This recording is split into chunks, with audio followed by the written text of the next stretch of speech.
Have you ever wondered what truly went down in the Garden of Gethsemane? That quiet, shadowed place where history says Jesus faced the darkest moment before his ultimate sacrifice? Most of us think we know the story. Jesus praying, overwhelmed with sorrow, his disciples falling asleep, betrayal looming just around the corner. But what if there's more beneath the surface? Secrets and hidden truths that could change the way you see everything you thought you knew about that night. Right here, right now, I'm going to take you deep into that mysterious garden, peeling back layers of history, faith, and human emotion to reveal what really happened in the Garden of Gethsemane. And I promise, by the end of this video, you'll never look at that night the same way again. I want you to think for a moment about what it feels like when you're faced with a crisis that shakes you to your core. When the world around you seems to close in, and the decisions you make will echo through time. Maybe you've been there before. Times when fear, doubt, or loneliness gripped your heart. That's the very human experience that the story of Gethsemane taps into, and it's why it resonates with so many people around the world. But beyond the well-known image of Jesus' anguish, there's a powerful psychological battle playing out, one that involves faith, courage, betrayal, and a choice that changed history forever. And as we walk through this story together, I'm going to make sure you feel every moment of it, because this isn't just a distant event from 2,000 years ago. It's a story about humanity, struggle, and hope that speaks directly to you and me today. Now, here's the master move. I'm going to guide you through the mystery, step by step. We'll explore the emotional and spiritual landscape of that night, uncover hidden details that many overlook, and challenge some of the common assumptions that have shaped the story for centuries. You're not just watching a history lesson. You're entering a world where every moment is charged with meaning and where the characters face choices that could have shattered everything or saved everything. I want you to stick with me because this story holds the key to understanding not just what happened in the garden, but why it matters deeply to all of us. The tension, the stakes, the human drama, it's all here, and it's more intense than you might expect. Let's meet the key players. There's Jesus, of course, the central figure, calm yet deeply troubled, caught between the weight of his destiny and the very real human fear of what lies ahead.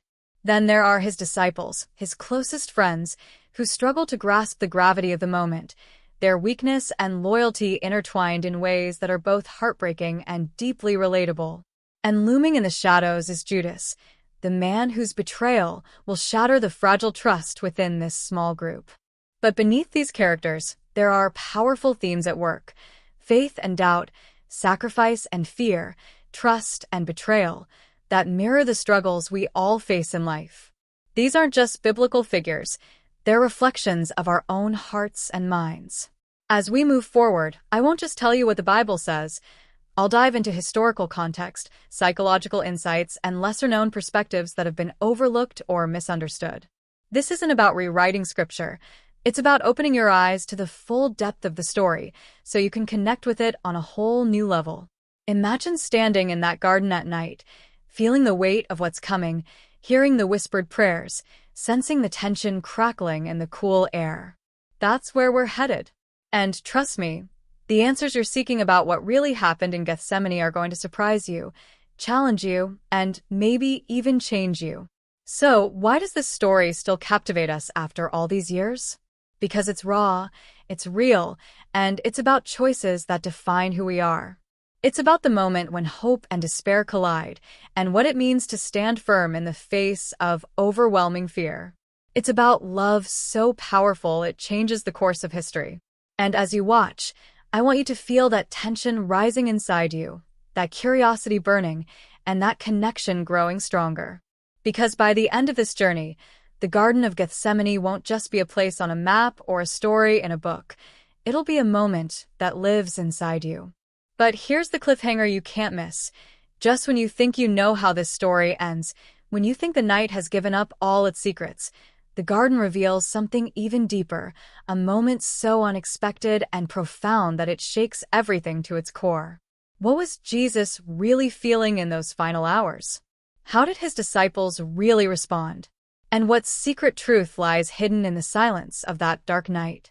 The answers are waiting, and they're more powerful than you ever imagined. Stay with me, because we're about to step into the Garden of Gethsemane like never before, and what you're about to discover will change everything.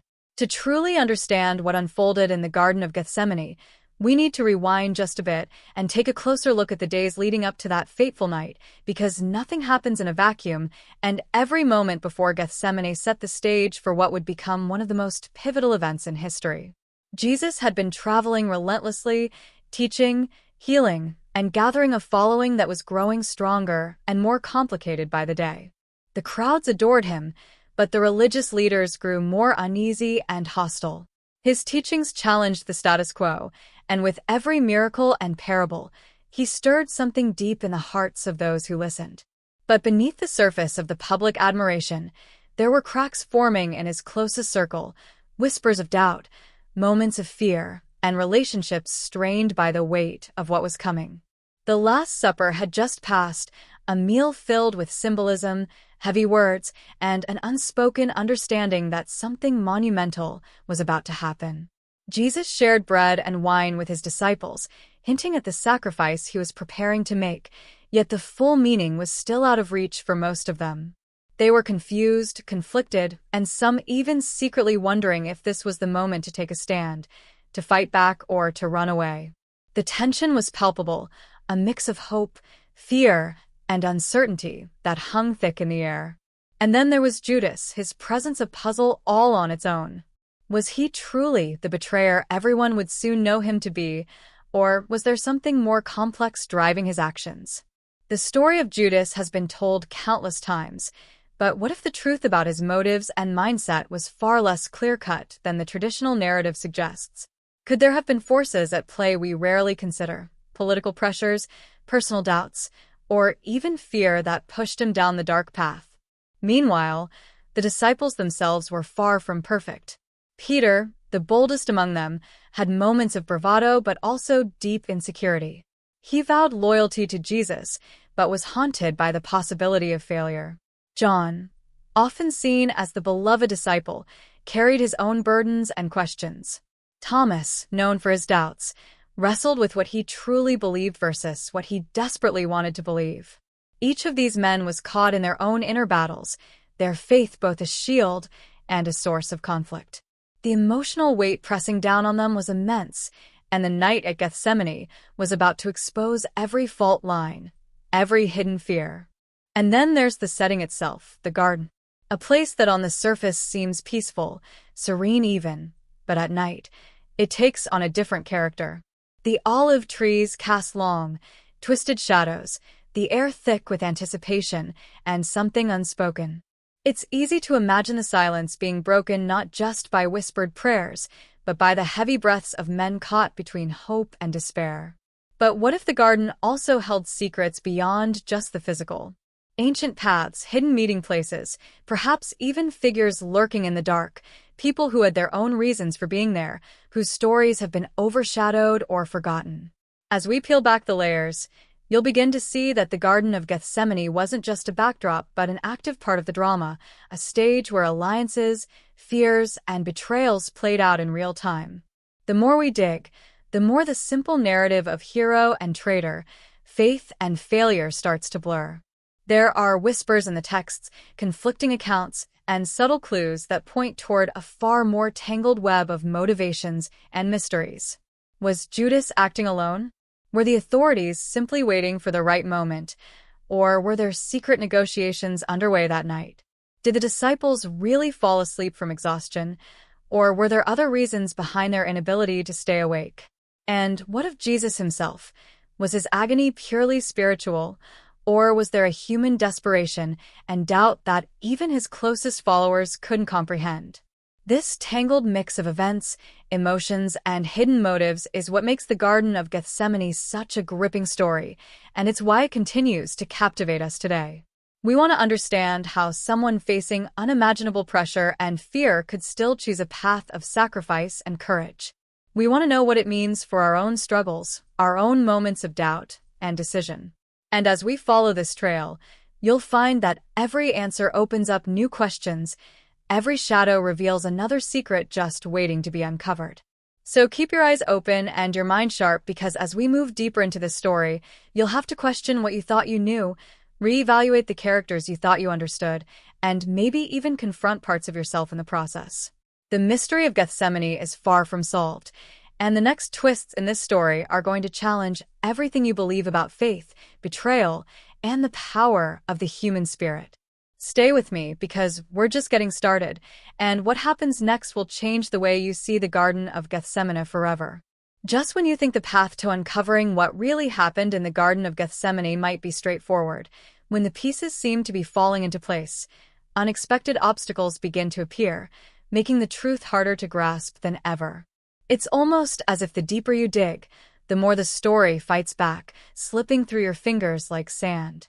Imagine you're holding a key piece of evidence, something that could shed light on the real motivations behind the betrayal and the silent moments of that night, only to find it suddenly vanished without explanation. Documents, eyewitness accounts, even artifacts that were believed to be untouched suddenly disappear or become inaccessible. Doors you thought were open slam shut with no warning, and whispers start circulating warning you to stop digging. It's a pattern that has frustrated many who've tried to peel back the layers of that night's mystery, and it's easy to feel like you're not just chasing history, but caught in a web of secrecy that wants to keep the truth buried deep.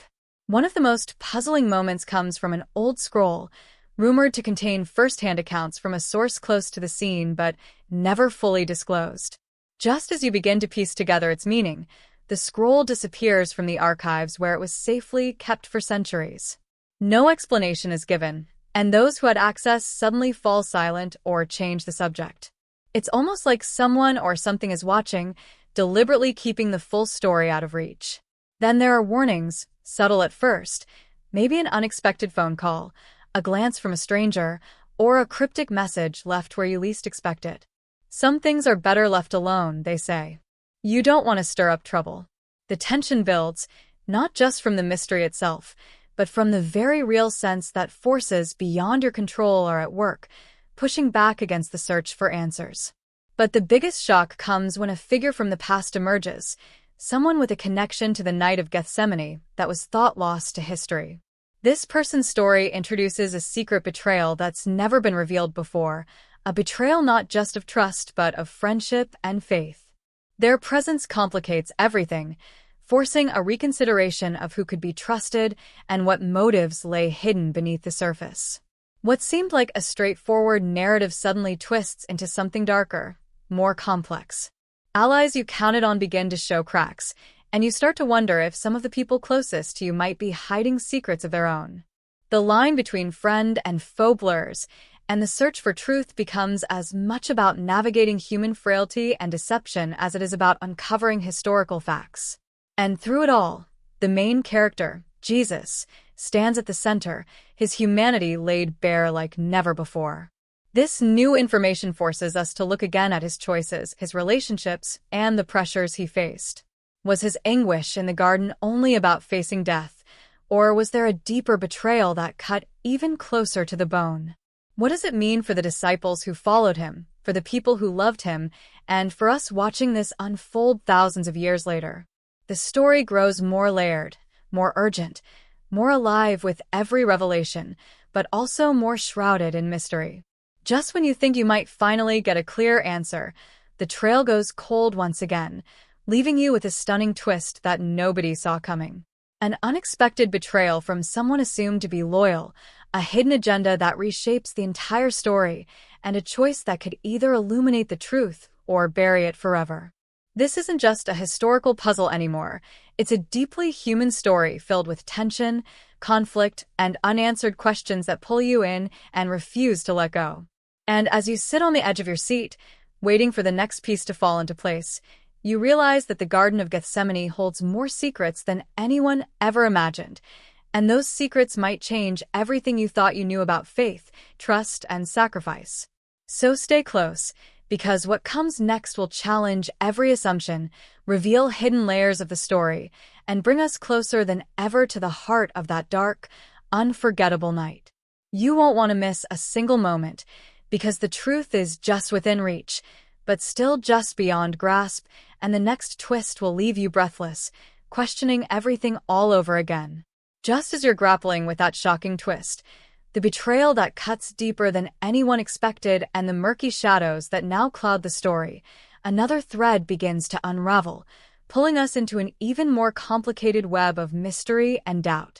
Somewhere far from the garden itself, a figure closely connected to Jesus receives a message strikingly similar to the warnings you've been hearing, a cryptic note that hints at danger and secrecy, urging silence at all costs. This isn't just a coincidence. It's as if the forces trying to keep the truth hidden are spreading their reach, touching everyone involved, threatening to choke the search for answers before it can really begin. The stakes have escalated dramatically because this secondary storyline doesn't just add layers to the mystery, it forces us to question everything we thought we knew about loyalty, motives, and the very nature of truth itself. This new character's involvement brings fresh perspectives, complicating the narrative and making the audience, and the main character, reconsider who might be friend or foe. Their clues seem to contradict what the primary story suggested, revealing inconsistencies that can't be ignored. Suddenly, the neat lines between right and wrong blur, and the certainty about who is responsible for what starts to dissolve into confusion. Was the betrayal part of a larger plan? Are some of the disciples hiding truths even darker than Judas' actions? Or is there a hidden player, someone pulling strings behind the scenes who has been overlooked? The questions multiply, and with every new piece of evidence, the mystery deepens, pushing the tension higher and making it impossible to predict who will emerge as trustworthy or dangerous. What makes this twist so gripping is how it plays with the psychology of belief and doubt, something that hits close to home for all of us. When someone you trust suddenly acts in unexpected ways, or when new information upends your understanding, it shakes the foundation of everything. The story becomes not just about historical events, but about the very human experience of grappling with uncertainty, betrayal, and the desperate need to find meaning in chaos. Viewers are drawn in because it mirrors their own struggles, whether with faith, relationships, or the mysteries they face in their own lives. This secondary storyline, woven seamlessly into the main narrative, invites you to put yourself in the shoes of those ancient characters and feel the raw tension of not knowing who to trust or what to believe. The atmosphere thickens with suspense as the two storylines converge, the garden's silent shadows echoing with whispers from the past and warnings from the present.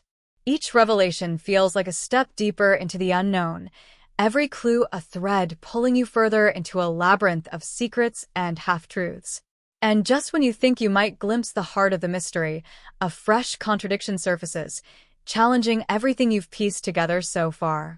The question isn't just what happened in the Garden of Gethsemane anymore, it's who has been shaping the story all along and what lengths they'll go to keep the truth hidden. The game has changed, the players have shifted, and the line between ally and adversary has become almost impossible to see. This is the moment where the stakes feel highest, and every heartbeat counts. The search for truth is no longer a simple journey. It's a gripping, unpredictable saga where trust is fragile, motives are unclear, and the shadows hold more than just secrets. They hold the power to change everything. And as you watch closely, questioning each character, each clue, you'll realize that the story of the Garden of Gethsemane is far more than a tale of betrayal and sacrifice. It's a complex puzzle of human emotion, spiritual struggle, and the timeless battle between light and darkness. So keep your eyes peeled and your mind open, because the next revelation could come from anywhere, and it might just flip everything you thought you knew upside down. And just when the pieces of the puzzle seem like they might start aligning, when the connection between the vanishing evidence and the cryptic messages begins to feel within reach, everything takes a darker, more chilling turn. The atmosphere shifts from uneasy tension to an oppressive sense of dread, as if the mystery itself has become sentient, reaching out to warn that the search for truth has crossed a line it was never meant to. The main character begins to notice things that can't be brushed off anymore. A shadow lingering too long just outside their vision, footsteps echoing behind them in deserted alleys, strange figures watching from a distance before vanishing into the crowd. At first, it's easy to dismiss as imagination, the stress of the investigation, the emotional weight of confronting betrayal after betrayal. but then it escalates into something that cannot be denied. Late one night, they return to a trusted contact's home, someone who had promised to reveal vital information about what really happened in the garden. But the house is silent. The lights are off, the door ajar. Inside, the place is in disarray, papers scattered, belongings overturned, and no sign of the person who is supposed to be there. Not a single clue left behind, just the eerie feeling that whatever or whoever came for them wanted to send a message. Stop digging. It's no longer a warning in the abstract. It's personal. The disappearance sends a cold chill through the main character's spine because this person wasn't just a source. They were a friend, someone who believed in uncovering the truth just as deeply. And now they're gone, and the silence left behind is deafening. Paranoia begins to creep in, slowly at first, but with a steady grip that refuses to let go. They start second-guessing everyone they've spoken to, replaying conversations, wondering if they've said too much or trusted the wrong person. Even the disciples, those closest to Jesus, begin to take on new light in their memory. Were they as unaware of the betrayal as they claimed, or were some of them complicit in ways no one ever imagined? And what about those silent moments in the garden? What was said, what was seen, that never made it into the written accounts? The deeper the investigation goes, the more it feels like something sacred has been covered up, not just for convenience, but to protect something or someone too powerful to be exposed. In the quiet moments, fear settles in their chest like a stone.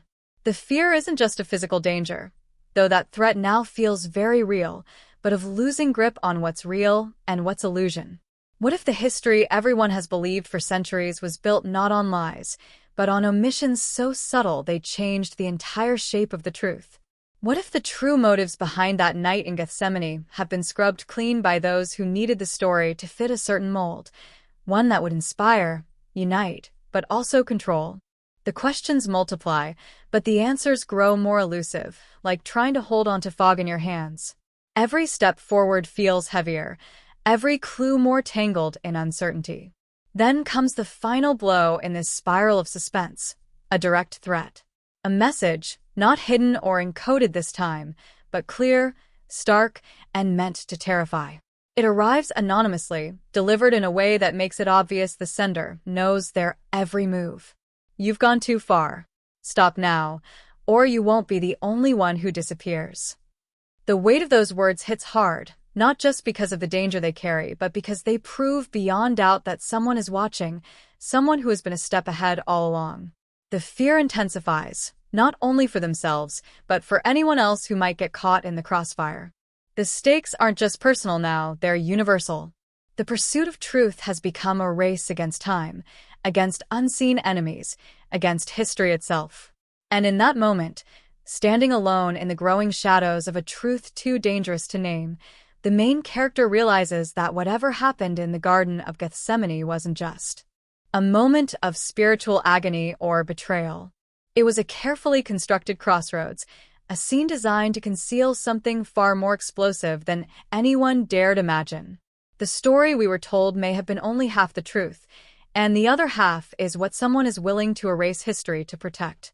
The mystery has grown darker, the path more perilous, and the sense of isolation more intense. And yet, turning back is no longer an option, because now, it's not just about uncovering what happened. It's about surviving long enough to bring that truth to light.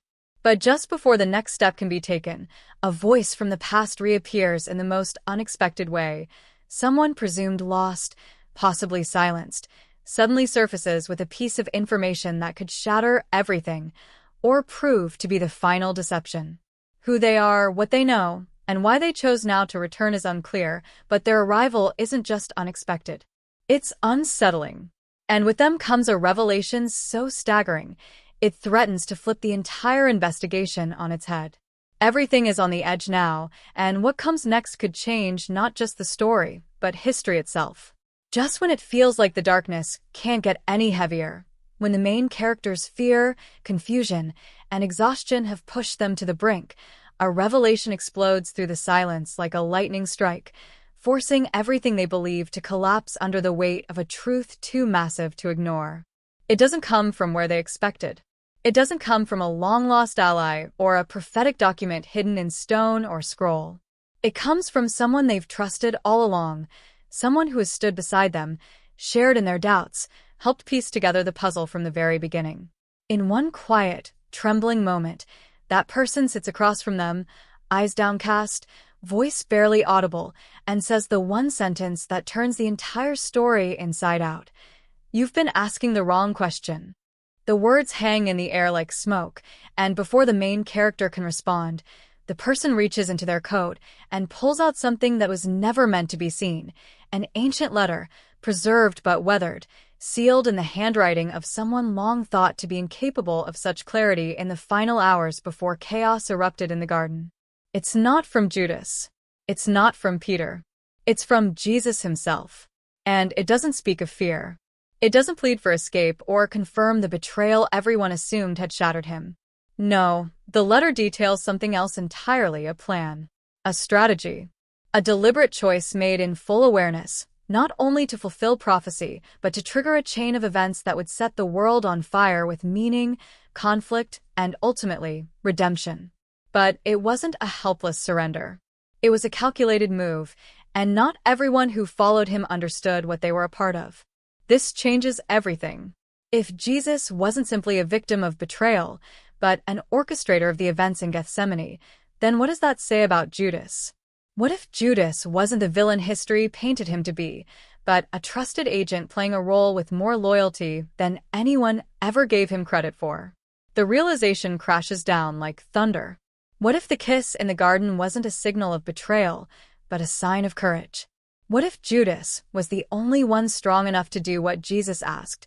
And what if history twisted that act into a lie to make the story easier to swallow? This hidden clue, the letter, forces a complete reevaluation of everything the main character thought they were uncovering. The tragedy of the garden might not have been rooted in treachery but in sacrifice, in choices made by people who knew the cost but accepted it anyway. But that's not even the most disturbing part. Because the person revealing this truth doesn't seem shocked by it. They're calm, too calm. And the way they've been guiding the main character through the investigation now seems suspicious. Certain places they found clues. Conversations they redirected. Now it feels like they weren't discovering the truth. They were controlling it. Shaping the narrative to ensure it unfolded exactly the way it did.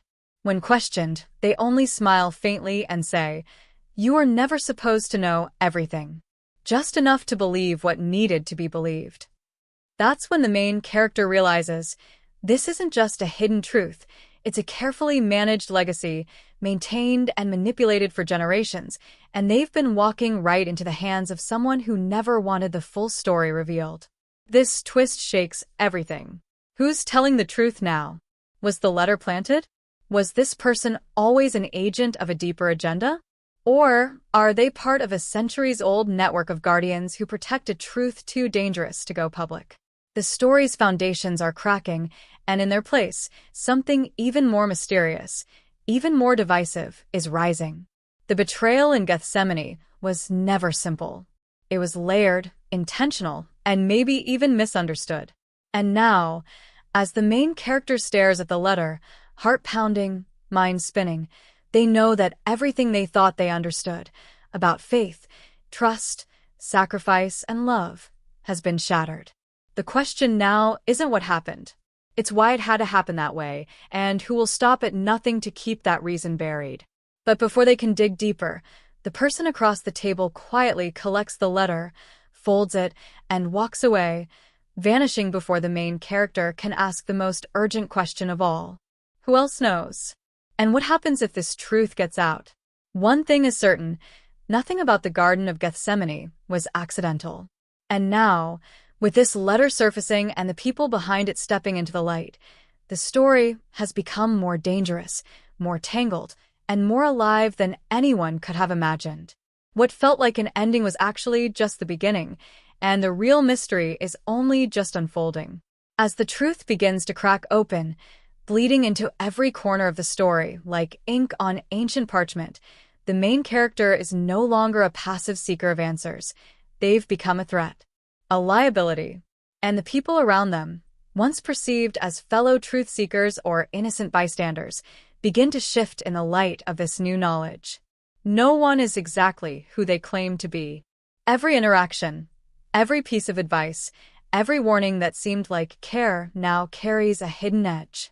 The tension rises not only from what they've discovered, but from what they're starting to suspect, that this search for the truth isn't just about understanding what happened in the Garden of Gethsemane.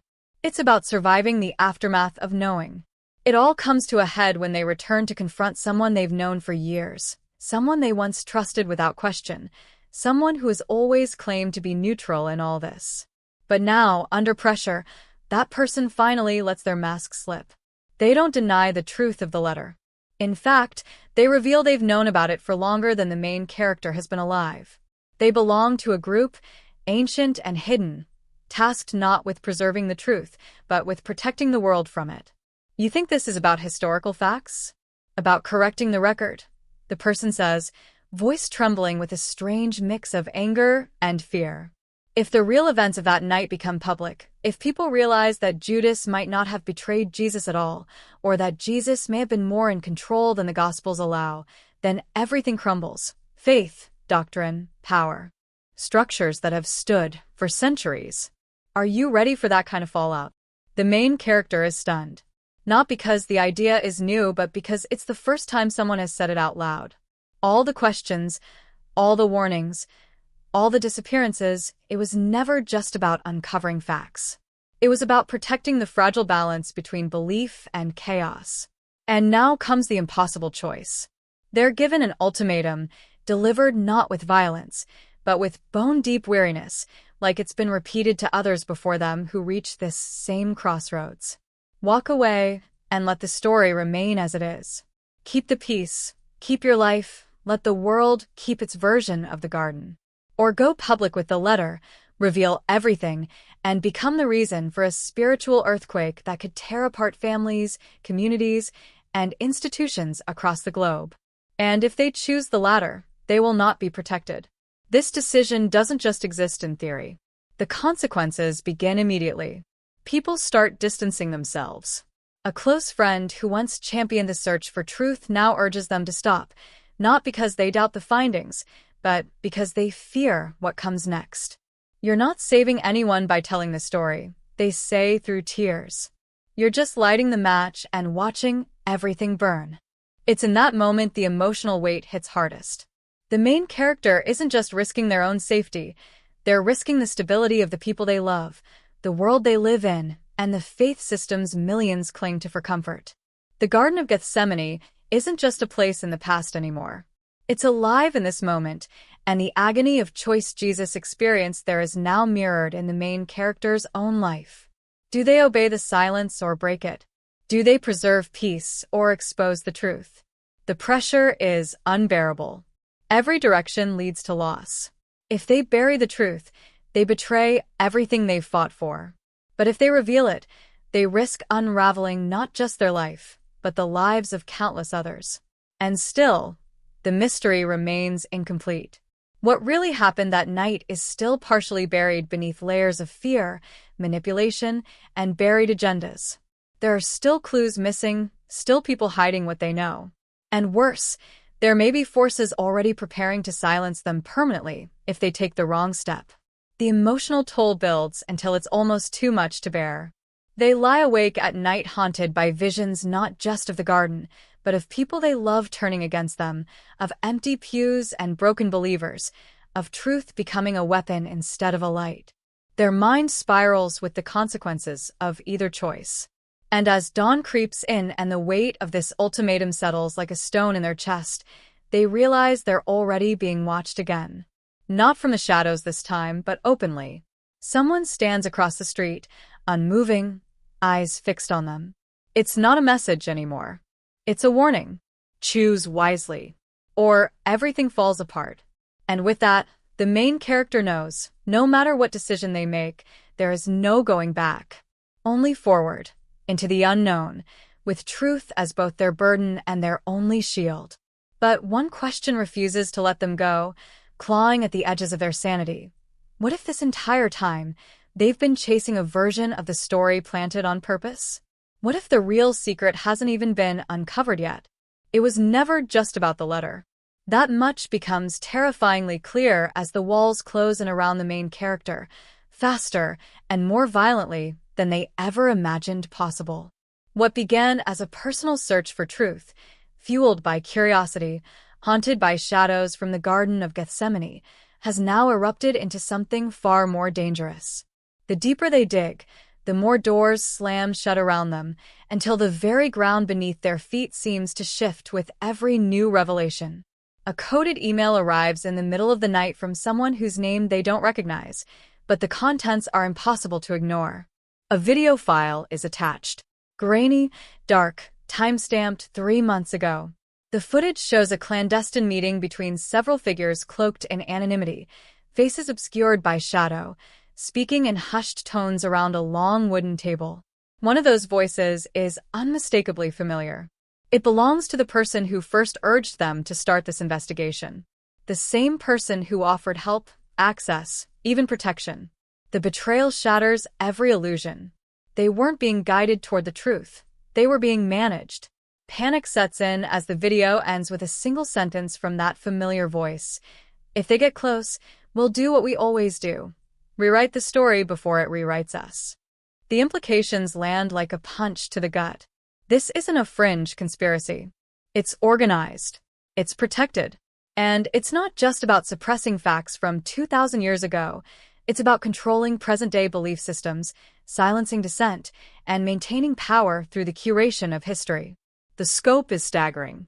Religious leaders, media handlers, historians, even academics who are supposed to be independent, all part of a network dedicated not to truth, but to control. And somehow, the main character has stepped into the middle of a machine that has destroyed people for far less. The emotional whiplash is unbearable. Trust collapses. The person they once leaned on, who claimed to care, who seemed broken by the weight of this history, is now revealed as a key player in its distortion. Even worse, the person they recently confronted about the hidden letter, who delivered that cruel ultimatum, wasn't issuing a personal warning. They were relaying orders. Orders from a council, a hidden authority, whose influence spreads across denominations, borders, even governments. The Garden of Gethsemane isn't just a symbol anymore. It's a gateway, a carefully constructed threshold into a version of history designed to keep people obedient and afraid. But someone inside this group made a mistake. Someone leaked that letter, whether out of guilt or a thirst for chaos, and now that mistake is unraveling centuries of secrecy. The main character's phone is hacked. Their contacts wiped. Bank accounts frozen. A friend disappears without a trace. Another leaves a single note scrawled on a napkin and vanishes into the night. They know you know. Get out. But there's nowhere to go. The story has become too big to run from, and the danger is too real to ignore. The search for truth has crossed into the point of no return. No more questions without consequences. No more theories without danger. No more time to think. It's survival now.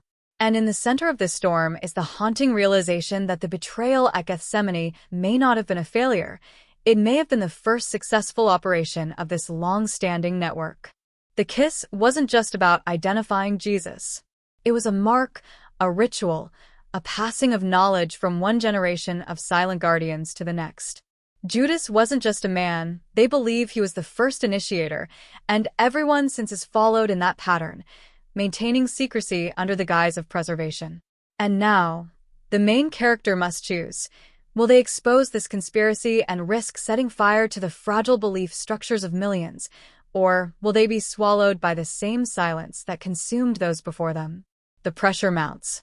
A meeting is demanded by the person they now know betrayed them. One chance, the message reads, to end this quietly. But deep down, the main character knows this won't end quietly. Not anymore. Not with what's already been set in motion. Someone somewhere is preparing to make sure they never leave that meeting alive. And as the car engine turns over, headlights cutting through the darkness of early morning, their heart pounds not just from fear, but from certainty. The truth is bigger than them now. But they might not live long enough to see it revealed. The old cathedral stood silent in the night, its stone walls soaked in centuries of whispered prayers and hidden sins. The meeting place wasn't chosen at random. It was symbolic, historic, and deeply ironic. This was the place where the final confrontation would unfold, where the truth would demand to be heard, even if no one was ready for it.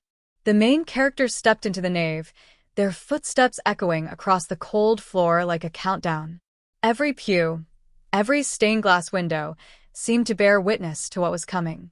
In their hands, they held the final piece of evidence, a fragment of the original Gethsemane account, handwritten, translated, and authenticated by a scholar who vanished shortly after passing it off. This wasn't just a letter anymore. It was the missing piece of history, a first-hand testimony that turned every gospel assumption upside down. Jesus hadn't been betrayed.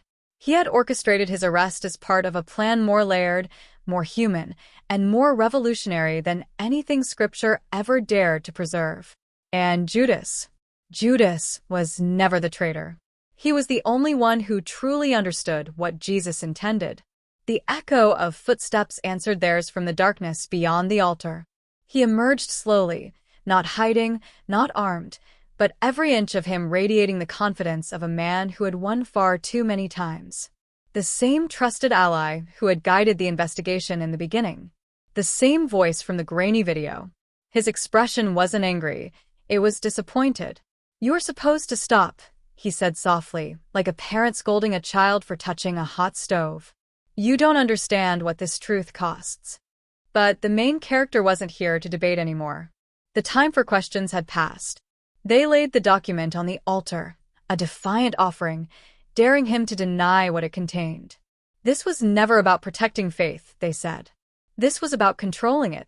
What followed wasn't violence, but it was war. A battle of wills, ideologies, and desperate emotion. He argued that the world wasn't ready. That to rewrite the Garden of Gethsemane was to unravel everything. The foundation of redemption, the meaning of sacrifice, the identity of every believer who built their life around the gospel as they knew it. He claimed that peace depended on consistency, not truth. That exposing this would lead to schisms, violence, and disillusionment on a scale too dangerous to risk. But with each word, it became clear. He wasn't protecting faith. He was protecting power. Generations of control. Alliances that reached into seminaries, publishing houses, media networks, and pulpits across the country. The conspiracy wasn't built on lies. It was built on curated silence. And it had worked until now. As the argument escalated, the cathedral seemed to hold its breath. The main character, trembling not with fear but with fury, took out the backup drive, the one hidden away in case everything else failed. "You said I don't understand what this costs," they said, eyes locked with his. "But you're the one who forgot what truth is worth." They activated the secure stream. The document uploaded in real time, broadcasted to a hidden network of independent researchers, faith leaders, and media outlets who had been quietly watching from the fringes, waiting for proof. His face fell. Not in anger, but in panic. The control was slipping. And for the first time, he looked vulnerable. Then came the twist no one saw coming. A quiet cough from the back of the cathedral drew their eyes. A figure stepped forward, someone long presumed missing, someone the main character had once trusted above all, then mourned when they disappeared. But here they were, alive, unharmed, and worse, complicit. "It was never just him," they said softly. "I helped keep it buried, too." The betrayal hit harder than any weapon could have.